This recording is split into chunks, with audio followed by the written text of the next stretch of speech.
Bonjour. Aujourd'hui, je voulais vous faire part d'une petite réflexion qui m'est venue ce matin suite à deux événements qui se sont rencontrés. Je viens de finir la traduction d'un stage d'enseignement bouddhiste.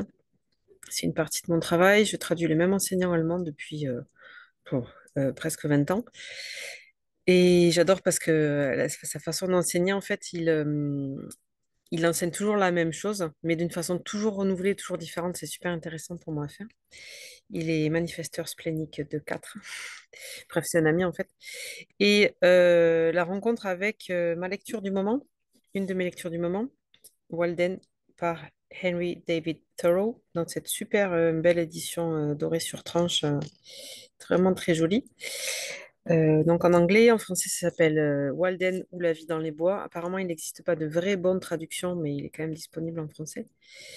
Et donc dans les enseignements, le bouddhiste là, Tillman nous a parlé d'un maître.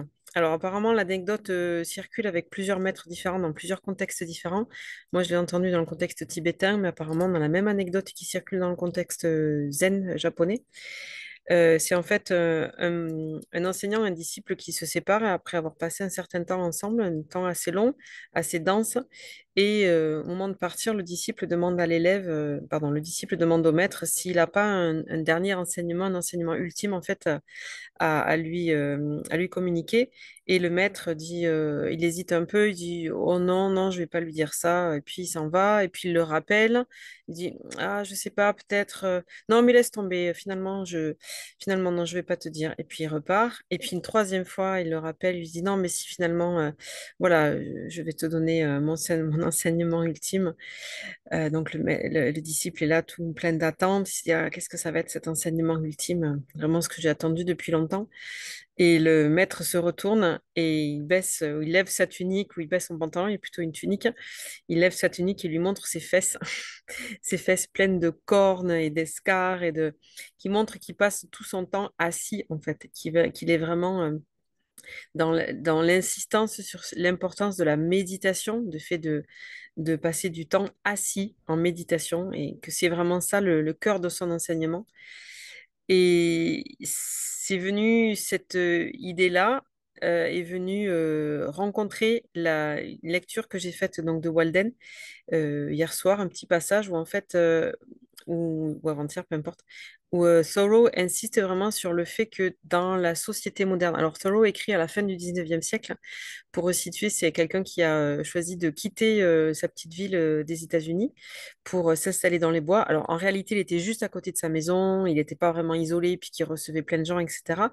Et il y a passé pas si longtemps que ça, quelques mois en fait, mais il en a fait un livre qui a été marquant pour beaucoup de gens et c'est aussi un des créateurs de l'idée de désobéissance civile. Donc c'est quand même quelqu'un qui est important et je recommande vraiment très très chaudement et très chaleureusement la lecture de ce livre de Henry David Thoreau. Donc pour rappel, il est là, pardon. Henry David Thoreau, Walden, La vie dans les bois, en français. Et où il insiste en fait sur le fait que dans notre culture moderne, donc ça vient de la fin du 19e, mais c'est déjà notre culture moderne occidentale, on est tellement occupé à faire des choses tout le temps qu'on ne se rend pas compte à quel point c'est important de ne rien faire et d'être en contact avec la vérité, ce qu'il appelle vraiment la vérité du monde, c'est-à-dire les choses lentes, les choses profondes, et notamment le contact avec la nature et que, en particulier, ce qu'on appelle le travail nous éloigne vraiment de ça, nous met en lien avec des soi-disant nécessités qui n'en sont pas en fait. C'est ce qu'il explique dans toute la première partie du livre sur l'économie. Il donne précisément la liste de ce qu'il a dépensé, de ce que lui a coûté la construction de sa cabane dans les bois, etc. Et il met ça en parallèle avec le prix que coûtent les maisons déjà à son époque, et alors aujourd'hui on n'en parle même pas.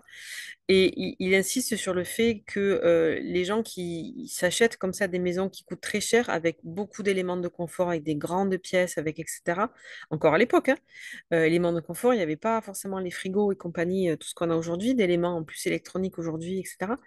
Il insiste à quel point c'est une aliénation de s'installer comme ça dans des maisons qui demandent après ou avant de travailler autant, de donner tant d'énergie pour gagner de l'argent, pour s'installer dans ces maisons, pour payer ces maisons-là avec tout ce soi-disant confort indispensable, alors qu'en fait, on peut vivre avec beaucoup moins, ce qui a pour conséquence qu'on est beaucoup moins obligé de travailler et donc d'être beaucoup moins dans le faire. Et donc ces deux images du maître qui montre ses fesses et de Sorrow que j'imagine dans sa cabane au bord du lac dans la campagne sa campagne américaine de Nouvelle-Angleterre, de voir à quel point, je vous en parle parce que je trouve que c'est tout à fait congruent avec ce qu'on a dans le design. C'est vraiment l'idée de ralentir et de faire le moins de choses possible. Donc déjà en lisant ça, je me suis dit, oh, ce Sorrow, ça doit être un manifesteur qui cherche la paix, ça doit être un réflecteur qui ralentit. À tous les coups, c'est un non sacral de toute façon, c'est quelqu'un qui n'est pas dans le faire, etc. Et donc j'ai trouvé ses coordonnées de naissance et je suis allée chercher son schéma. Et j'ai été assez étonnée de constater que The Sorrow en question est générateur manifesteur avec le canal 3420. On voit ici le canal 3420, qui est vraiment le canal de la personne occupée par excellence. Le 3420, c'est vraiment je fais des trucs tout le temps. Bon, c'est un canal qui est chez lui moitié rouge, donc moitié inconscient. Mais il y a quand même trois canaux qui vont du moteur racine au moteur sacral. Les deux sont des moteurs qui sont aussi, certes, rouge et noir. Il y a aussi ce 5432 là qui va de la racine au splénique qui est aussi rouge et noir. Mais, euh, mais il est quand même générateur manifesteur. Il est quand même générateur manifesteur avec le 3420. Euh, bon, c'est une sixième ligne, donc qui a pu passer du temps en retrait sur le toit, comme on dit pour les sixièmes lignes, qui ont cette deuxième phase de vie entre 30 ans et 50 ans, où elles sont sur le toit. Euh, mais je trouve que c'était quand même intéressant de voir à quel point même quelqu'un avec le design de Thoreau peut comprendre à quel point c'est important de ralentir et de s'arrêter de faire. C'est encore quelque chose que j'ai compris relativement récemment par petits bouts. Alors déjà, pour moi, avec mon design à moi, grâce à la lecture de Non-Soi que m'a faite Laetitia, je suis manifesteur, je ne suis pas là pour faire. Je suis émotionnelle, je ne suis pas là pour faire maintenant. Je suis vraiment là pour prendre le temps parce que dans l'instant, je n'ai pas de vérité. Et l'autorité émotionnelle concerne quand même 50% de la population, pas seulement les manifesteurs émotionnels comme moi. L'autorité émotionnelle, c'est 50% de la population. Donc, les émotionnels, on n'est pas là pour se précipiter. Quelle que soit la situation, quel que soit le contexte, on est là pour prendre le temps et ralentir. Ralentir pour comprendre ce qui nous traverse, pour le vivre vraiment, pour en prendre pleinement le goût, etc. Après, il y a tous les non-sacros, c'est-à-dire quand même 30% de la population, une personne sur trois, qui n'est pas générateur et qui n'est pas censé faire. Et après, on a aussi tous les générateurs qui sont là pour attendre leur réponse. Les générateurs et générateurs manifesteurs ont cette force de vie, cet accès à la source de vie qui génère et qui fabrique et qui fait des choses, mais en réponse, c'est-à-dire après avoir attendu, après être resté dans cette posture réceptive aussi longtemps que nécessaire. Et parfois, pour certains, ça prend des années avant de trouver vraiment quelque chose à quoi leur moteur sacral va avoir l'énergie de répondre. Et donc, l'essentiel, en fait, du temps est passé à attendre et pas à faire des choses. Et je trouve que c'est vraiment un conditionnement très très fort, une homogénéisation très très forte de notre culture judéo-chrétienne occidentale contemporaine, de nous pousser à faire des choses tout le temps. C'est très capitaliste aussi. Ça sert, c'est au service de plein de gens qui bénéficient comme ça de l'énergie qu'on met à faire les choses.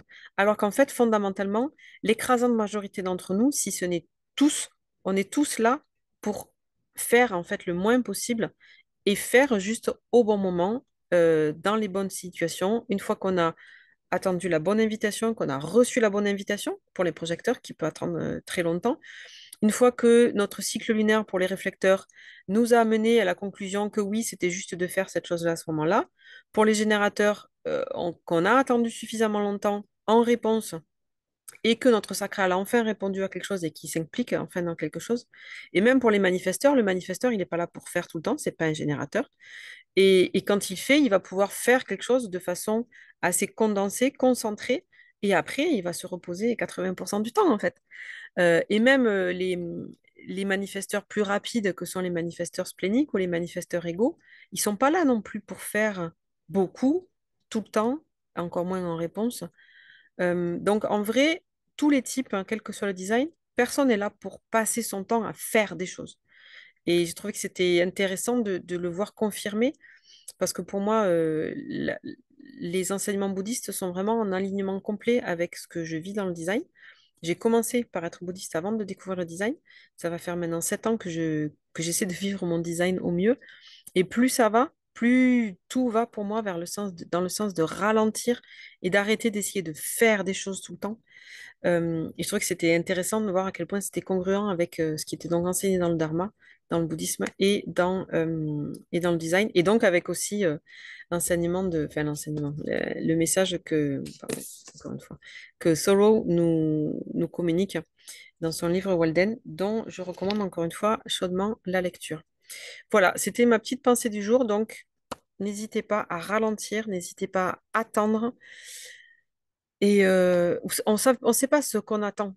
L'idée, c'est pas d'attendre qu'il se passe quelque chose, c'est juste de rester dans cette position où on est aligné avec le flux de la vie.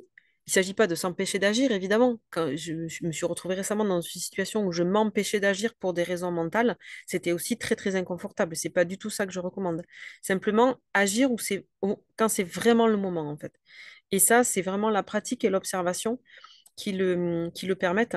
Le design, c'est vraiment une proposition d'expérimentation, d'observation. On observe ce qui se passe. Donc, vous pouvez vous observer, vous agiter, pourquoi pas, ça peut être très intéressant aussi, mais je vous propose de mettre le focus un peu sur autre chose, de voir ce que ça fait de ne pas s'agiter, ce que ça fait de ne pas faire, ce que ça fait de ne pas céder. Alors moi, en plus, j'ai la racine ouverte, donc la racine ouverte qui est très perméable à cette pulsion de l'action qui vient de l'extérieur, qui vient pas du tout de moi. Ça, c'est aussi mon design. Et encore une chose qui me pousse à ralentir. Mais même quand on a la racine définie, c'est pas parce qu'on a une racine définie qu'on est censé être tout le temps en train de faire des trucs, quelle que soit la raison et quel que soit l'objectif. La proposition d'expérimentation du design, c'est de ralentir et d'observer ce qui se passe. Enfin, d'abord d'observer ce qui se passe et de manière générale, de ne pas se précipiter dans le faire, mais être vraiment dans l'être, tout simplement.